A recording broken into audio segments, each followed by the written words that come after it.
Broadcasting from the center of the universe and the Thrive15.com world headquarters, it's the Thrivetime Show.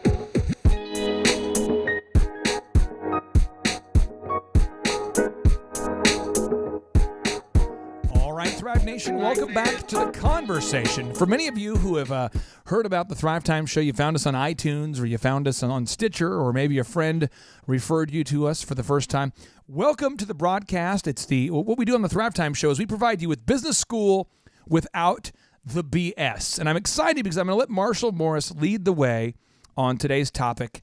We have Marshall Morris. He's he's the co-author of the best-selling Amazon bestseller called Start Here. Again, it's the Amazon bestseller called Start Here, which you can get today for free. You can download it today by simply going to thrivetimeshow.com, and you can download the book there. But Marshall, before we get going, tell us why it is important that we determine our weekly break-even and goal achievement numbers and not maybe a yearly goal. I believe that business is a lot like sport. Business is a lot like war.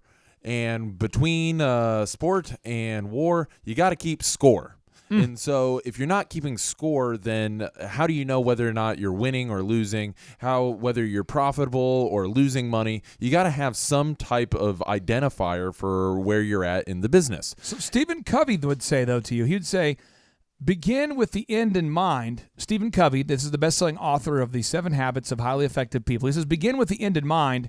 You're saying keep score. How do those two relate? How do you keep score while beginning with the end in mind? How does that relate to the business owners? Well, if you are actually keeping score in your business, you got to identify what is that end goal. How many points do you need to score? How many sales do you need to do? How many widgets do you need to sell? How many services do you need to book in order to get to your goal? So your break-even point is the point in your business where you are bringing in just enough money so that you're not earning a profit. Okay, you're not at the end of the month, you're not bringing home any money, but at the same time, you've broken even. You're making enough money to cover all of your hard costs. You're covering all of your expenses. So you're not making money, you're not losing money. So number one, you've got to know how many deals you need to book in order to break even. The second number that you need to know is, based on your goals, your F6 goals, how much money do you need to make in order to achieve your goals? So when you say F6 goals, Chup, can you break down what the F6 goals are? I think we have some listeners who are tuning in for the first time or maybe need a little refresher on what. Because Dr. Zeldin and I fundamentally believe that your life isn't just finances, but your life can be broken up into these 6 F's. There is a secret F, which maybe on a future show we'll go over. But more podcast Chup, edition. walk us through the 6 F's. So we've got your faith. F1 is faith. The next, family, friendships, fitness, finances, and then the 6th one that Dr. Fun. Z, he kind of sprinkled into Clay's life, made him partake in that a little bit, is fun. So you want to make goals for yourself today, right, for the following 6 areas. Make goals for your faith, make goals for your family, finances, fitness, friendship, and fun. Now, after you do that, now you kind of have a goal here. You know, okay, this is what I have to hit per week to achieve my goals to fund the life I want to live. Now, Jack Welch, the CEO of GE, who grew the company by 4,000% during his tenure, he says, you've got to eat while you dream, Marshall. He says, you've got to deliver on short-range commitments, Marshall. He's saying Marshall a lot. While you develop a long-range strategy and vision and implement it. The success of doing both, walking and chewing gum, if you will, getting it done in the short range and delivering a long-range plan and executing on that. So, Marshall, action item number 1, we need to write down on a whiteboard in our office the total number of deals we need to break even. Why do we have to do that? Why?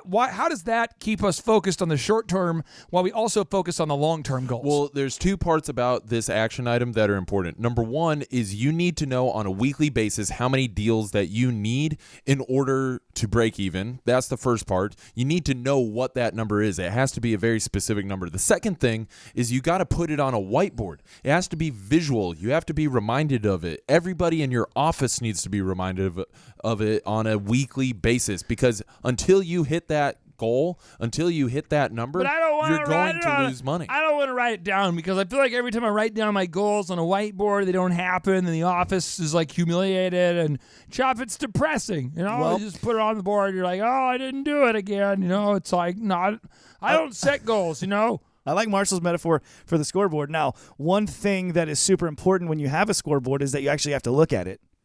So that would be my answer to you, mister, over there. You know, the only difference between a metaphor and a petaphor is that the one tastes better. Ooh.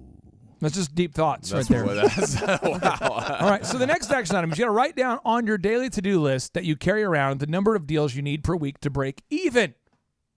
Carry that to-do list around. You got to have a whiteboard, but you got to have a to-do list. And Marshall, why do you have to have it on a to-do list you carry around and not just on the whiteboard? Because your to-do list is going to go with you everywhere that you go. And if you don't have a to-do list, create a to-do list. You need a to-do list and carrying it around, because this is going to be the constant reminder. You're going to see the action items, and the action items, if you execute upon those daily, then you will ultimately get to your goals. Bro, I want to use like Slack or some like time management app, bro, because there's so many awesome apps out there, bro. It's like, I don't want to have like a list, man. I don't want to be confined to like paper. Well, you know, you got to do that because all of the most successful people in the world create a to-do list. Bruh, but like, I don't really care about successful people. I care about like Ty Lopez. Then this is probably not a good radio show for you. Nice. Okay, so the next move is you want to write down on a whiteboard in your office the number of deals per week you need to achieve your goals. That should be the big kahuna. The big kahuna. Why are you doing all of this? Why are you embarking on the crazy journey of owning your own business? To kick some butt, man. To dominate. To win. And so you got to be motivated by something. What are those big goals in your life that you were working towards? Can we have a campfire talk real quick? Just the three of us and the video guy real quick. Kumbaya. Yes, let's do it. Is it not fun to see more and more people attending the in-person workshops? Yeah, it's really cool. Is it not fun? Is it not pretty exciting, Marshall, to know that we don't have to go to Nebraska anymore? Oh, but it's South Dakota. Is it not fun to not go to San Diego? Is it not? I mean, for me, I was so tired of traveling all the time. It's fun to see people from all over the world attending our workshops. Yeah. And you know why that has come to fruition? Of course you do, because we're part of the triumvirate, because we talk about it all the time, because it's constantly a reminder. We talk about it all the meetings. We're constantly growing the podcast. We're growing. The goal is to mentor how many people, Marshall? Millions. Not to mentor minions. Oh, ooh. I want to make sure we get this, because I've thought about this a lot. The other day we had to let somebody go, and they said, I thought your goal was to mentor millions. And I said, my goal is to mentor millions, but not to mentor minions. And he says, excuse me? I said, you won't do your to-do list. You don't show up on time for client meetings. Strike two. You don't have the tenacity needed to get anything done. Swing and a miss. Our goal is not to mentor people we have to babysit. But there's real business owners out there like Delricht. I got a super win. Come on. So Delrick, this week, it's awesome. They've been hitting their financial goals. They told me on, it would have been Wednesday of this week, they said for the or Wednesday of last week, they said, for the first time, we are completely independent of our business. Yes. Completely, 100%. Soak that in. 100% independent of our business. We have all of the time freedom to go with our financial freedom, and now we can reinvest. Thank you so much. And that is like an awesome personal win for me, and I am so excited for them. Big shout out to them because they've been working towards this for years. Not months, but years. I'm just going to ride that emotional high as we go into the break. When we come back, more about breaking even and goal achievement. Stay tuned.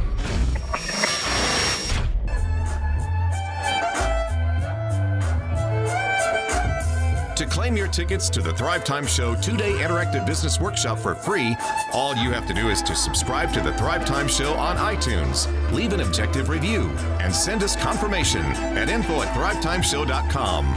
To claim your star in the National Star Registry, we can't help you. All right, welcome back to the Thrivetime Show on your radio. If you want to claim your star in the National Registry, have you heard that commercial? claim your star on the National Registry. It's a great way to say I love you. Have you heard that commercial? No. Are we talking about Star stars? like in space? Yeah, apparently you can go up there and you can claim a star yes. This is in the the first National time hearing of Registry. it. Really? I've heard of Yeah. this. I thought you meant like a Hollywood star. Yeah. No, you can claim your star and give it as a gift. And I don't know. If you gave that to me, I'd be pissed. I would be like, I donated money to the Human Fund. Get out of here. What is the Human Fund? Okay. It's a fund for humans as opposed to a fund for extraterrestrials. Okay. Stars. So we're talking about determining your weekly break-even and goal achievement numbers. All right. So here are the action items you have to do if you want to become successful. You have to know your numbers.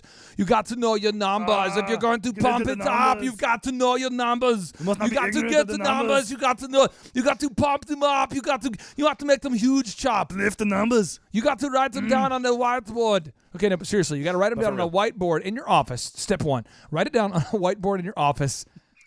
The number of deals you need per week to break even. There's nothing funny here. Two, write down on your daily to-do list that you carry around the number of deals you need per week to break even. On the whiteboard and the clipboard, write down how many deals you need per week to break even. Anything with a board. Then on the whiteboard and the clipboard, you want to write down the number of deals you need to achieve your financial goals. Your financial goals. Do I always have to be the adult here? Yes. Okay. All right. So you have to write down the number of goals, the number of deals you need to achieve your financial goals on both the clipboard and the whiteboard. If you don't obsess about it, it's not going to happen. Now, here's the part that no one wants to do. You've got to create a list of all of the expenses related to delivering your product or service. This is called the cost of goods. True. Chup, can you list out just a couple of, or a few of the cost of goods that we put here on today's show notes? So yeah, you've got your cost of all of the materials that go into building out your product, right? You've got the cost of labor, cost of driving if it's a service or you're delivering your product. You've got insurance, credit card fees, taxes, all that kind of stuff. You've got to list all that stuff out. You have to literally take the time and list all of this stuff out, or it's kind of pointless if you don't have accurate numbers. It's super important that you do it for the past 90 days. It's so important. You have to do that. If you don't do it, what's going to happen is you're going to have a rosy perspective of what your expenses are. And I can't tell you how many times I've sat down with a business owner, Chup, where they have thought their costs were a certain thing, and the costs are a lot more. I mean, dramatically more. They're not factoring in credit card fees. Yeah. They're not factoring in insurances. They're not factoring in lawsuits. It's extremely rare that someone would be factoring in the correct cost if they haven't actually done what we're telling them to do right now. You're not going to stumble your way into this. You actually have to sit down, think about it, use your brain power, and list out these expenses. Now the next thing you want to do is you want to create a list of all the fixed expenses for the past 90 days. Okay? That would be like your printing costs, your leasing costs, your electrical bills, your water bills, your phone bills, internet bills, insurance bills. There's a lot of things that are ongoing expenses that if you're not careful about, you're just not going to factor those in. Marshall, you've sat down I just think of one example. You sat down with a chiropractor and you worked for, I want to say, dude, seriously, probably 8 hours, 9 hours helping those folks a few years ago? Closer to 12. 12 hours. Yeah. And you're working through all the expenses. And were they shocked? I mean, were you shocked? Were they shocked? Who was shocked when you finally entered in all the expenses? I was shocked, and you can't prepare for that if you've never looked at the numbers in that great of detail before, because you end up finding all of these different things that the card is being charged for that you didn't know about, but you don't find those unless you go line item by line item and look exactly what is coming out from the bank. And then you get asked the question, who put that on the card? Yeah. What? Why is that I on did the not approve card? that. I didn't approve that. Who's charging that? And without fail, every time I've done this with a client, you will typically find at least 10 line items on there where you're like, oh no, this is what is sinking our ship. We can't be doing that anymore. I want to encourage all of the listeners to take the time to create a list of all of the expenses related to delivering your products or services for the past 90 days. Create a list of all of the fixed expenses for the past 90 days. It is so important that you do this. And then once you've done this, you need to work with your coach to create a pro forma. Now, a pro forma is nothing but, again, it's a projection of future financial performance based upon known variables. And so you're going to know the profit per customer as a result of making this. You're going to know the number of deals you need to make per week to break even. You're going to know the number of deals per week you need to achieve your goals. But if you don't do this, you're never going to know, and it's going to cause you dis-ease, Marshall. You're going to get frustrated. And I want to make this visual because we talk about fixed expenses, hard expenses. I want to make this visual and give an example here. So every single month, you have your fixed expenses. Every month? Every month, which is a bucket, okay? It is your bucket. And so every single job that you do, you have a cup or a glass, okay? And you have to understand what it means to break even. Hey, real quick, you've been very heavy on the container analogies. I know, buckets, container analogies. Glasses, drawers.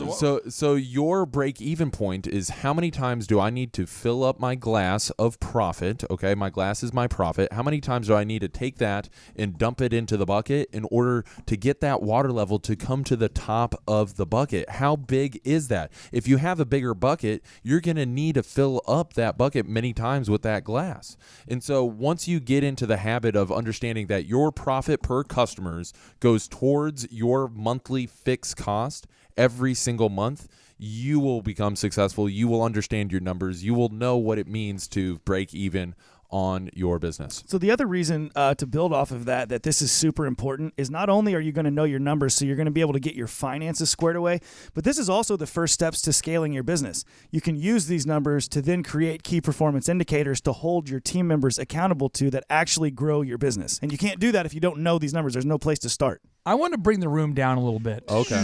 Can I do that? Okay. Please. Okay. I know that our listeners are very diligent people. Yes. That are willing to delay gratification. Super diligent. And to block out the time needed to get things done. Very consistent, very proactive. I know that our business coaching clients we've had throughout the years, all of them execute their action items extraordinarily well. But for the people out there who are listening who know somebody who doesn't find the time to get action items. A friend of a friend. These are people we have not met personally, but the kind of things we've heard, a friend of a friend. Yeah. Chip, what are the things you've heard friends of our clients have struggled with as it relates to finding the time to make the pro forma? What I see a lot is that people decide, hey, I'm going to try to tackle this during the middle of the workday. I'm going to wait until I'm dealing with an employee issue. I'm going to wait until I'm dealing with a customer issue or some piece of technology that's broken and try to go over these numbers, and it will not happen. Marshall, can you grab my phone off of the computer there behind you? I'm going to have Marshall grab my phone. He'll those of you who are watching on thrivetimeshow.com, we have the video version of all the shows up there so you can check them out. But I'm going to pull it up here. I'm going to wave it at the camera so you guys can see. Let's see. Is it not turning on here? Okay, let's see. This could be kind of a non. Well, here's the first principle. Your phone is off. Yeah, it's just like it's not on. From Friday to Sunday, my phone's always off. Because you're not focusing on the phone while you're doing a radio show. You're not focusing on these other items. Powering up and now. it's finally powering up. So what I want to share with listeners here. This is big because this is hopefully worth the listen today. I'm going to pull up my alarm here, and my alarm I set right here is at 2:52 is when I got up today. 2:52, and you know why I got up at 2:52? Because there's a little Bible verse I wanted to share with you from Proverbs 13:12. It says, "Hope deferred makes the heart sick, but a longing fulfilled is a tree of life." My phone, I have no control of my phone. I never use the phone. It turns on all of a sudden, bam. Bong, boom. But this is what, again, it says, hope deferred makes the heart sick, but a longing fulfilled is a tree of life. Proverbs 13:12. If you read Proverbs or you read any business book at all, you're going to discover that it takes time to be successful. You've got to say no to things to become successful. And to get your numbers correct, I mean this, your coach will help you. But I believe it's going to require about 20 hours of work. Maybe, I don't know. Maybe guys, have you ever seen one less than that? Maybe 10 hours? So it's going to take some time. And when you sit down and look at the numbers, that's going to get you to where you want to go, but it's going to be tough. It's going to take time. So you've got to block out time to do it. You also got to block out time to go to thrivetimeshow.com, where we have 4 ways to help you. We have the in-person workshops, the one-on-one business coaching, the video archive of thousands of videos, and this podcast. My name is Clay Clark. I'm here to coach you up and to help you get to where you want to go financially, but you got to take the action. Go to thrivetimeshow.com today. Without any further ado, 3, 2, 1, boom.